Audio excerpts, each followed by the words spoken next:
दोस्तों नमस्कार, स्वागत है आप सभी का। जैसा कि दोस्तों आप जानते हैं, किसी भर्ती संबंधित कोई भी जानकारी होती है रियल ऑथेंटिक आप सभी को ऑनलाइन एडोफर्स्टडी यूट्यूब चैनल के माध्यम से दी जाती है। इस वीडियो में हम बात करने वाले हैं 3 बड़ी अपडेट के बारे में जो कि संबंधित है यूपी टीईटी, सुपर टीईटी और साथ ही साथ टीजीटी पीजीटी एग्जाम के बारे में। चौथी अपडेट आपको देखने के लिए मिलेगी जो कि बोनस होगी। तो वीडियो को लाइक कर दें और शेयर कर दें, चैनल को सब्सक्राइब करके बेल आइकन को दबा लें, जिससे कि आपको रियल ऑथेंटिक जानकारी ऑनलाइन एडोफर्स्टडी यूट्यूब चैनल के माध्यम से सबसे पहले मिलती रहे। चलिए दोस्तों वीडियो शुरू करते हैं। शुरुआत करेंगे सबसे पहली अपडेट के बारे में। आप में से बहुत सारे ऐसे अभ्यर्थी होंगे जो चाहते हैं कि यूपी टीईटी 2023 का एग्जाम करवाया जाए, और आप में से बहुत सारे या फिर बहुत ज़्यादा ऐसे अभ्यर्थी होंगे जो नहीं चाहते होंगे कि यूपी टीईटी का एग्जाम हो। उसकी वजह यह है कि पिछले 5 सालों से नई प्राइमरी शिक्षक भर्ती का विज्ञापन निकाला नहीं गया। लेकिन अगर बात की जाए यूपी टीईटी के बारे में, ये बार बार होता रहा है। अगर यूपी टेट नहीं हुआ तो सीटेट आ गया है, सीटेट नहीं आया तो यूपी टेट आया है। अगर कोई नहीं आई तो वो नई शिक्षक भर्ती का विज्ञापन, जिसके लिए छात्रों ने ट्विटर वार किया, धरना प्रदर्शन किया और भी बहुत कुछ करके देख लिया। लेकिन अब अगर बात की जाए यूपी टीईटी एग्जाम के बारे में कि इस बार यूपी टीईटी की परीक्षा होगी या नहीं, आप क्या चाहते हैं वो तो आप कमेंट करके बता देंगे। लेकिन हम बात कर लेते हैं ऑथेंटिक अपडेट के बारे में, क्योंकि इस बात को लेकर बहुत सारे छात्रों के मन में सवाल भी है यूपी टीईटी को लेकर। इस बार यूपी टीईटी 2023 का एग्जाम होगा या फिर नहीं होगा। कल आप सभी ने देखा था बेसिक शिक्षा विभाग के माध्यम से किसी स्पेशल माल का इस्तेमाल करते हुए उन्होंने ट्वीट कर दिया था कि यूपी टीईटी की परीक्षा का नोटिफिकेशन जारी हो गया है। देर शाम आते आते उन्होंने इस बात को स्वीकार कर लिया कि भाई यूपी टीईटी का विज्ञापन जारी नहीं हुआ है, ये खबर पूरे तरीके से फर्जी है।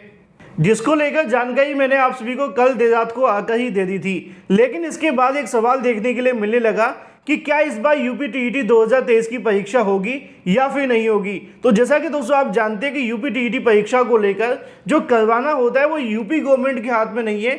यूपी टीईटी परीक्षा जो करवाई जाती है वो एनसीटीई के आदेश पे देखने के लिए मिलती है, क्योंकि शिक्षक भर्ती को लेकर कोई भी नियम या कानून बनाया जाता है वो सिर्फ एनसीटीई बनाती है। अब एनसीटीई की गाइडलाइन क्या कहती है यूपी टीईटी के बारे में, वो आपको समझनी चाहिए। एनसीटीई की गाइडलाइन कहती है कि साल में 2 बार टीईटी की परीक्षा होनी चाहिए। लेकिन यहाँ पे एनसीटीई की गाइडलाइन के अंदर एक कमी ये भी है कि वो शिक्षक भर्ती को लेकर कुछ नहीं कहती है। सिर्फ वो ये कहती है कि टीईटी की परीक्षा को 2 बार करवा लो और छात्रों से फीस ले लो। लेकिन अगर बात की जाए उत्तर प्रदेश के अंदर, तो ये परीक्षा 1 साल में 1 बार बड़ी मुश्किल से हो पाती है। कई बार गैप लगे हैं। चाहे अगर बात की जाए एनआरसी को लेकर जो विवाद हुआ था, सीए एनआरसी को लेकर कुछ हुआ था ना, उस टाइम यूपी टीईटी परीक्षा स्थगित हुई थी। उसके बाद में कोरोना आ गया, फिर यूपी टीईटी परीक्षा नहीं हो पाई। पिछली बार 2022 के अंदर परीक्षा होनी चाहिए थी, लेकिन 2022 में भी ये परीक्षा देखने के लिए नहीं मिली। अब 2023 शुरू हो चुका है और यूपी टीईटी परीक्षा अभी भी पेंडिंग है। तो ये बात तो सच है कि यूपी टीईटी के अंदर टीईटी परीक्षा तय समय से नहीं हो पाती है। 1 साल में हो जाए तो उसके बाद दूसरे साल फिर से इंतजार करना पड़ता है। लेकिन उससे भी बड़ी चीज़ है सुपर टीईटी की परीक्षा, क्योंकि अगर सुपर टीईटी नहीं आएगा तो टीईटी का जो प्रमाण पत्र है वो किस काम आएगा, भेलपूरी खाने के लिए। बिल्कुल यही वजह है। तो यूपी टीईटी को लेकर जिन छात्रों के मन में ये सवाल है कि यूपी टीईटी का परीक्षा इस साल होगी कि नहीं, इस बात को ध्यान में रखें कि यूपी टीईटी परीक्षा करवाने को लेकर एनसीटीई की गाइडलाइन को फॉलो करना पड़ेगा। और यही वजह है कि यूपी टीईटी परीक्षा को सरकार करवाना पड़ता है या फिर करवाना भी चाहती है, उससे बेनिफिट भी है। दूसरा सबसे बड़ा रीज़न देखने के लिए मिलता है कि अगर बात की जाए एनसीटीई के नियमों के बारे में, तो जब भी यहाँ पे शिक्षक भर्ती को लेकर विज्ञापन निकाला जाएगा उससे पहले 1 बार टीईटी परीक्षा अनिवार्य रूप से होनी चाहिए 12 महीने के अंदर अंदर। अब जैसा कि आप जानते हैं कि नई प्राइमरी शिक्षक भर्ती को लेकर विज्ञापन तो 3-4 साल से जारी हुआ नहीं है, लेकिन टीईटी परीक्षा हो गई है। लेकिन अगर भविष्य में यूपी सुपर टीईटी के विज्ञापन को लेकर सरकार काम करती है, चाहे वो 97,000 पदों पर हो या फिर 51,000 पदों पर, इस भर्ती के विज्ञापन को जारी करने से पहले सरकार को टीईटी परीक्षा करवानी पड़ेगी। अगर वो टीईटी परीक्षा नहीं करवाते हैं तो शिक्षक भर्ती नियमावली के अनुसार मामला कोर्ट में जाएगा और शिक्षक भर्ती पूरे तरीके से लटक जाएगी। यही वजह है कि सरकार का जो ध्यान है वो यूपी टीईटी की तरफ तो पूरा रहता ही है। और अगर आप भी चाहते हैं कि सुपर टीईटी परीक्षा का विज्ञापन जारी हो तो यूपी टीईटी होना पूरे तरीके से अनिवार्य है। बिना यूपी टीईटी के शिक्षक भर्ती आ पाना बहुत ज़्यादा मुश्किल होगा। बाद में अभ्यर्थी इस मामले को लेकर कोर्ट भी जा सकते हैं। हालांकि यूपीटीईटी वाले अभ्यर्थियों के पास में एक मौका होता है कि वो सीटेट परीक्षा को क्वालिफाई कर लें और फिर नई प्राइमरी शिक्षक भर्ती के अंदर बैठ जाएं। लेकिन सुपर टीईटी के लिए आप सभी जानते हैं कि यूपीटीईटी देना अभ्यर्थी ज़्यादा पसंद करते हैं क्योंकि वो थोड़ा आसान होता है। तो ऐसे में नई प्राइमरी शिक्षक भर्ती को लेकर जो आपके मन में सवाल है कि इस बार यूपीटीईटी होगा कि नहीं होगा, इस बार यूपीटीईटी परीक्षा 100% होगी।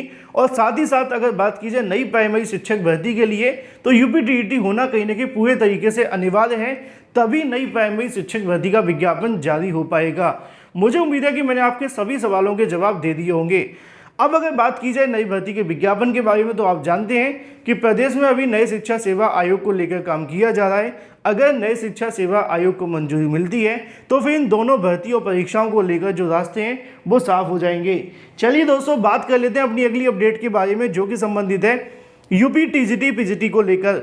UP TGT PGT exam date को लेकर इंतजार करने वाले अभ्यर्थियों के लिए एक बड़ी अपडेट ये है कि टीजीटी पीजीटी इसके अलावा उत्तर प्रदेश के अंदर पुरानी भर्तियां जो भी लटकी हुई हैं इन सभी परीक्षाओं को करवाए जाने के लिए हाईकोर्ट के माध्यम से उत्तर प्रदेश सरकार के ऊपर लगातार दबाव बनाया जा रहा है। टीजीटी पीजीटी इसके अलावा अगर बात की जाए असिस्टेंट प्रोफेसर भर्ती परीक्षा, जिनके आवेदन 2022 में लिए गए थे लेकिन पुराने आयोगों के माध्यम से इसकी परीक्षा नहीं करवाई गई। अब इसको लेकर आप सभी को पता होगा पिछली सुनवाई में कोर्ट के माध्यम से आदेश दिया गया था कि अगर वो टीजीटी पीजीटी 2022 की परीक्षा या फिर पुरानी भर्तियों को लेकर सरकार कोई निर्णय नहीं लेती है तो कोर्ट अपना जो फैसला है वो सुना देगी। अब इसी मुद्दे को लेकर कल एक सुनवाई होने वाली है जहां पर पुरानी भर्तियों की परीक्षा कराए जाने के लिए साथ ही साथ नए शिक्षा सेवा आयोग को लेकर सुनवाई देखने के लिए मिलेगी। देखना दिलचस्प ये होगा कि सरकार के माध्यम से कोर्ट में क्या जवाब दिया जाता है नए शिक्षा सेवा आयोग को लेकर या फिर टीजीटी पीजीटी परीक्षा के बारे में, क्योंकि दोनों ही मुद्दे काफ़ी ज़्यादा महत्वपूर्ण हैं आप सभी की परीक्षा के साथ साथ नए शिक्षा सेवा आयोग को लेकर। अगर सरकार कोई आदेश सरकार कोई अपना एफिडेविट नहीं लगाती है तो कोर्ट अपनी ओर से यहाँ पे एक आदेश जारी कर देगी। बात कर लेते हैं अपनी अगली अपडेट के बारे में जो कि संबंधित है उत्तर प्रदेश में केजी में निकली नई शिक्षक भर्ती के विज्ञापन को लेकर, जिसके बारे में जानकारी यहाँ से जारी कर दी गई है और अगर आप चाहें तो इसके लिए आवेदन भी कर सकते हैं। दोस्तों, यहाँ पे आपको देखने के लिए मिलेगा कार्यालय जिला बेसिक शिक्षा अधिकारी गोंडा के माध्यम से भर्ती का विज्ञापन निकाला गया है। केजी का मतलब आप जानते हैं कस्तूरबा गांधी की बात की जा रही है। अब इसको लेकर नीचे पदों की संख्या आप सभी के सामने दी गई है। काफ़ी अच्छे यहाँ पे पद देखने के लिए मिलते हैं। टोटल 21 पद हैं। अब 21 पदों के लिए 22,000 रुपये आपको वेतन दिया जाएगा। बीएड इसके अलावा टीईटी पास करने वाले अभ्यर्थी इसके लिए आवेदन कर सकते हैं। करना क्या होगा, ऑफिशियल वेबसाइट पर जाना होगा, आपकी ज़िले की वेबसाइट होगी, वहाँ फॉर्म मिलेगा, वहाँ से भरिए और संबंधित पते पर भेज दीजिए। क्या करना है, www.आपकी जिले का नाम .nic.in आप सर्च करेंगे गूगल में, उसके बाद वेबसाइट आएगी, वहाँ पे आप सभी का फॉर्म मिलेगा। वहाँ पे रिक्रूटमेंट प्रोसेस के अंदर जाकर इस पीडीएफ को डाउनलोड कर लो। ज़्यादा जानकारी के लिए सारी जानकारी आपको उसी में मिल जाएगी। फिलहाल इस वीडियो के माध्यम से इतना ही। Thank you for watching this video.